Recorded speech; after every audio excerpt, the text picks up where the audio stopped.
ভারতীয় সংবাদ চ্যানেলের একটা কুত্তা অনেক ঘেউ ঘেউ করেছিল না যে বাংলাদেশের মুসলমানরা নাকি আমার হিন্দু ভাইদের উপর নির্যাতন করছে, তাদের উপাসনালয়গুলা, তাদের মন্দিরগুলা নাকি ভেঙে ফেলছে।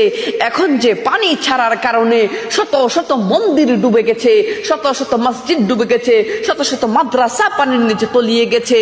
যদি তারা আপনার ভালোর জন্যই কথা বলে থাকতো, এখন কেন কথা বলে না? এখন সেই কুকুরগুলার ঘেউ ঘেউ কেন শোনা যায় না? এরা আপনারও ভালোর জন্য কথা বলে না, আমারও ভালোর জন্য কথা বলে না। এরা হচ্ছে এমন লোক যারা রাম আর রহিমের মধ্যে ঝগড়া বাঁধানোর জন্য গোপনে বিন বাজায়। এরা মন্দির ভেঙে হিন্দু খেপায়, মূর্তি বসিয়ে মুমিন খেপায়। এরা মন্দির ভেঙে হিন্দু খেপায়, মূর্তি বসিয়ে মুমিন খেপায়। রাম রহিমের ঝগড়া বাঁধাতে গোপনে বাজায় বিন, রাম রহিমের ঝগড়া বাঁধাতে গোপনে বাজায় বিন। এরা আর কেউ নয়, এরা পিতৃ পরিচয়হীন।